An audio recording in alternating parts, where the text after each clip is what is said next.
so convinced that feminists hate women, feminists hate men, feminists hate women, and feminists hate themselves.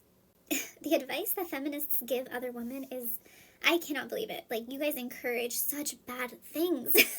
You encourage women to make horrible decisions. Like, you want women to fail. You want to see women divorced. You want to see women in miserable situations. Feminists truly hate other women. And when women finally wake up and start to see it, then maybe they'll start making better decisions. I don't know.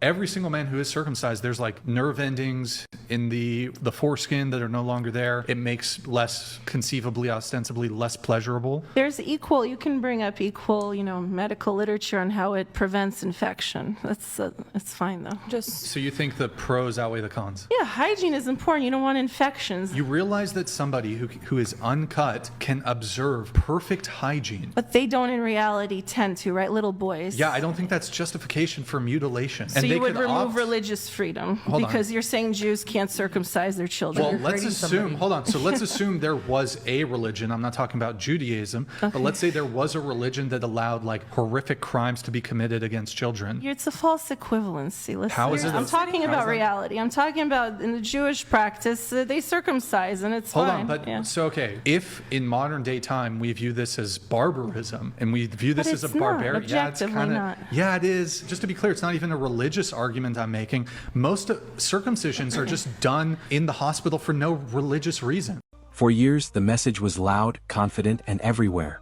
Women don't need men. Independence was the goal, self-sufficiency was the standard, and the idea of relying on men was framed as outdated. The narrative positioned men as optional, something to be chosen, not needed. And in many ways, that message won. You ever notice how the male loneliness epidemic is only ever used as a way to criticize how women treat men, rather than the way men treat other men? Like, have you ever asked a man how his friends are doing after a guy's night and they respond, I don't know, they seem fine. Huh? You were together for hours and you don't know how everyone is doing? I don't need the dirty details, but do you even have them? Maybe you wouldn't need to turn every woman who is nice to you into your own personal therapist if you discussed your feelings with each other. Or have you ever heard a man talk about male friendships and say something like, yeah, we're all so funny and mean to each other. You gotta be able to take a lot of shit to be one of the guys. Okay. Maybe stop doing that? Hype each other up, give each other compliments, hug it out, bro. If you're all so goddamn lonely, why don't you go do something about it? Anything, whatever you gotta do to build community and connection. Just please, leave us out of it. The cultural shift happened. The expectations changed. The rules of dating were rewritten. Men were told to step back, to stop approaching, to stop asserting, to stop being what they used to be. The pressure to do better was constant, and for a while men tried to adapt. But eventually something snapped. Feminists are by far the biggest criers when it comes to women being sexualized in society and men being creeps and perverts and awful people and blah blah blah. But then they encourage women to do OnlyFans where they sexualize themselves in front of and pleasure the very men they claim to hate and even become financially dependent on them. That's so empowering. Wow. Good job. Instead of endlessly adjusting to new expectations, a lot of men made a different decision. They stopped playing altogether. No arguments, no protests, just quiet disengagement. They stopped chasing, stopped investing, and stopped centering their lives around a system that no longer felt balanced. And now comes the twist nobody talks about. The pick-me's of the world have existed long before Pearl, and they will exist long after the Australian, brand of pick-me's that we're seeing popping up. They have a firm belief that if they push other women in front of the bus that's heading for us, then they won't get hit. They're just delaying the point at which they get hit, and they're going to be so surprised and so shocked when they get hit. So we're all going to get the same outcome. It's just that they're going to have the nasty surprise element. And as you know, I call out Aunt Lydia's and pick me behavior because it enables and upholds abusive structure that men benefit from. Like, the worst thing is that dangerous, indifferent men uphold the system and the structure that abusive men provide for them because they benefit from it. Pick-me's do not benefit from it. Like, they will cultivate this following of men who hate women, but they still hate women, and you're still a woman, so you're never going to benefit from it. They are never, ever, ever going to allow you to profit from your platform or your words, or let's say you wrote a book or you started a podcast. They're not going to pay your bills because they inherently hate you and don't respect you. I am very selective about those pick-me's who I call out and who I put onto my platform, especially now that my platform is bigger than it, like, has tripled in size since December. But when I choose not to respond to someone who everyone is tagging me in or, you know, sending me their videos, etc., there's a reason for it, and I will qualify it this way. I have worked in mental health for 11 years. And if I even get a whiff of it being a contributing factor to somebody's demeanor, somebody's belief system, then I will stay away from it, because it could be exploitative, but it could also be a whole range of other things which actually speak to that person's vulnerabilities. And it is nuanced in that way, right? Because the reasons why women uphold these structures are very different to why men do. Men do it because they benefit from it, and women do it to protect themselves. Some of them do it to protect themselves and to exploit other women and to put them in harm's way and in danger in an intentional way, or in a really selfishly motivated way.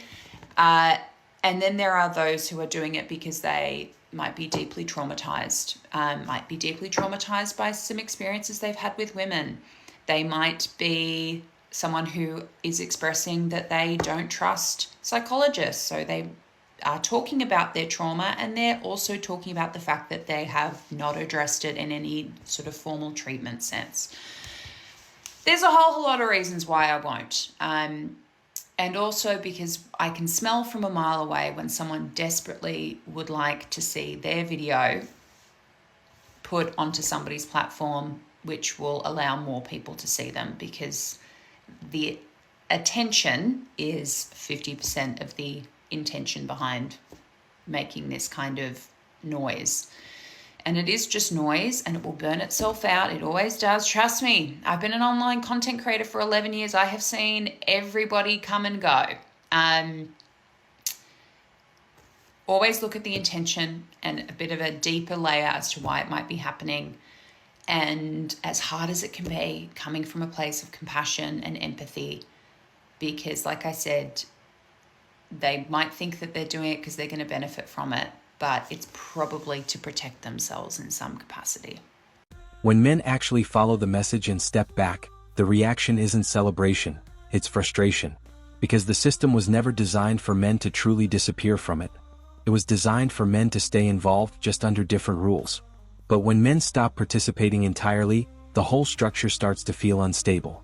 I am absolutely no longer okay to stay quiet about the feminist movement that is becoming derogatory and demeaning towards men. We can stand up for our rights while still being respectful to men and understanding that they are also valid, that their emotions are also valid, that they are necessary, instead of creating this whole agenda that we're auto-independent, we don't need men. I don't like that talk. I feel like it's leaked into the dating culture as well, because now women are feeling like men are just dispensable and that we can just dispense them, that their emotions aren't valid, that they are not necessary, that we can just use them for what they can bring to the table and then discard them afterwards. Like, why do we think this is okay? Like, what if it was your brother that this was happening to? You may not have brothers, but if I found out that girls were treating my brothers like that, like, I would have a problem with it. Suddenly, the absence becomes noticeable. Fewer approaches, less attention, less effort from men overall. And instead of the expected outcome, empowerment and control, there's confusion about why things feel different. Bro, GG's y'all, the feminists have won. Men's standards are at an all-time low. If you would have asked a man a decade ago what he wants from a woman, he'd be like cooking and cleaning and sex whenever he wants.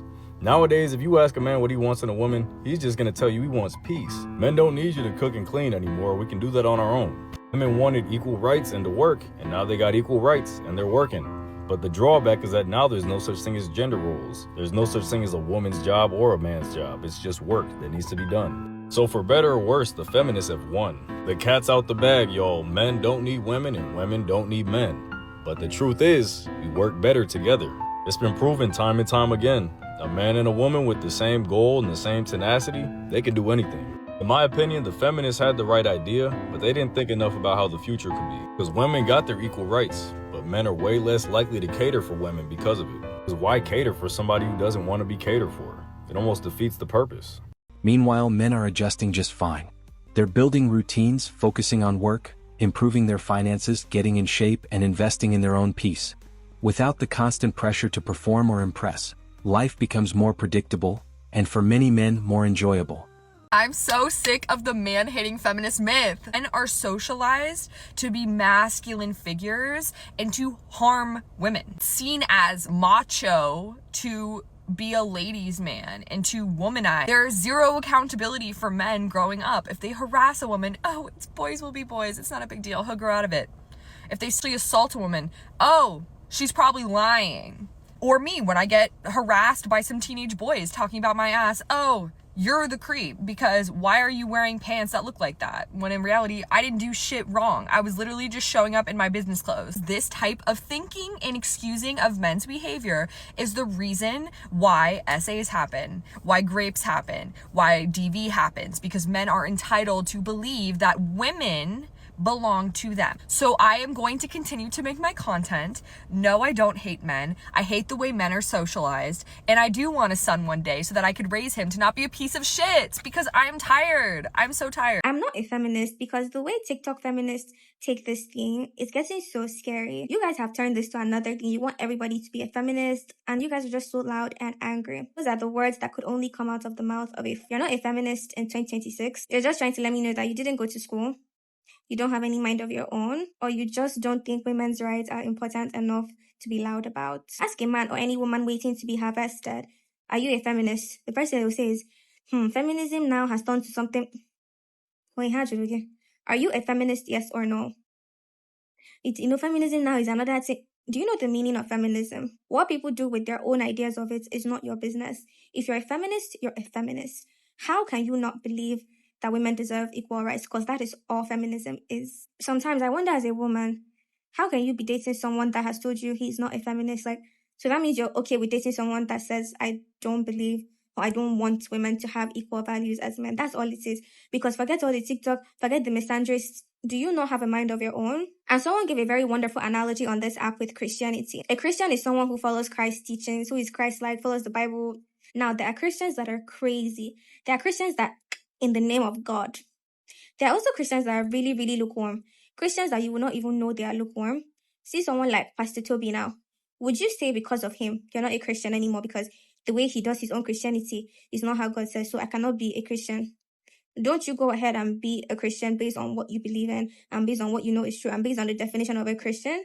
So why is it only when it comes to feminism that you allow other people's opinions affect your belief or not? Just say you're not because you don't believe that women's right being trampled upon bothers you enough. And we'll call it a day. Which one is the way it has turned to angry? You don't know the difference between feminism and misandry? Why can't you believe on your own without other people's belief? How old are you? That's the part that creates tension.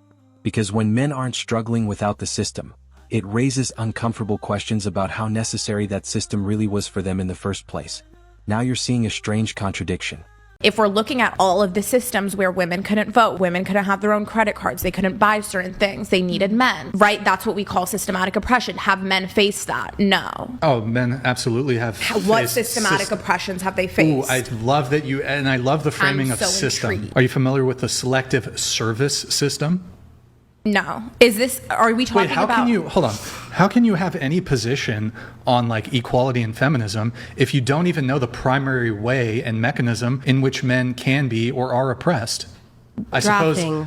Okay, yes, thank you. Why don't we just call it drafting, my because friend? that's the formal that's term not for some it. gotcha where I'm using some vague nebulous term to...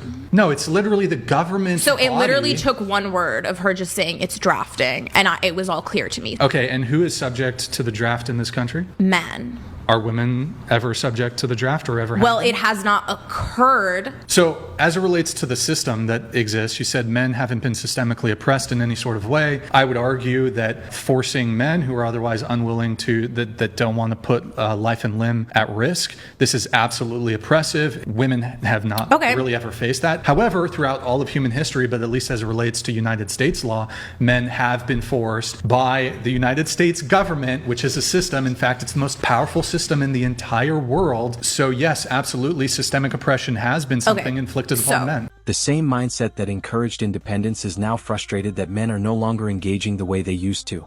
The expectation was that men would always adapt and continue participating, just under new conditions. But instead, many of them opted out entirely. So why do some men feel so triggered when they find out that some women are being provided for by their husbands, boyfriends, and fathers? Sir, I'm not asking you to pay for me. I'm not even asking you to pay for your own women, but clearly it triggers you so much to see that some men can provide a dream lifestyle for the women which they love, and you cannot. And you're so scared that your women will go online and they will understand that a relationship with you is a scam. But of course, as a strong man, you think that you can win the feminist argument by bringing your favorite topic, drafting. And you couldn't go any lower. You decided to bring my home country into this, which by the way has been at war for 9 years now. But since I'm very patient and very kind, I'm willing to teach you. First of all, feminists want draft to be abolished for both men and women, in case you didn't know. And since you're talking about Ukraine, there are currently 30,000 Ukrainian women who are fighting in the Ukrainian army. And by the way, there are also millions of men who are not in the army. But it's everything which you needed to say to prove that you still believe that women have to prove that they deserve equal rights, and you think that they can only get them through suffering. It doesn't say anything about women. It says everything about you and how threatened you are by women who have equal rights, and you are also so threatened by men who can provide dream lifestyle for women. Because clearly, it makes you feel less like a man because somebody can do more than you can. Anyways, don't comment your internal issues and traumas on my page. I'm not gonna help you resolve them because I'm not your ally, because you don't even support women's rights. And once a man gets comfortable with a life that feels stable, quiet, and fully under his control, convincing him to return to a system he already walked away from becomes a very difficult task. I find it so weird when feminists are like, oh, we want equality. And the first thing that men respond to that is, oh, so we can hate you now? Oh, so we can hate you? Equal rights, equal fights? Like, why was that your first thought? Are we okay? Like, you guys are so weird. This is exactly why I hate men. Like, you guys are actually such weirdos. Like, what? This is just a reminder that any man who thinks that feminism is stupid is not going to be a good partner to you. Because most of the time, men that don't understand the importance of feminism and don't understand why women are fighting so hard, even in 2024, for equal rights and opportunities, are going to be the type of man who is comfortable taking that away from you.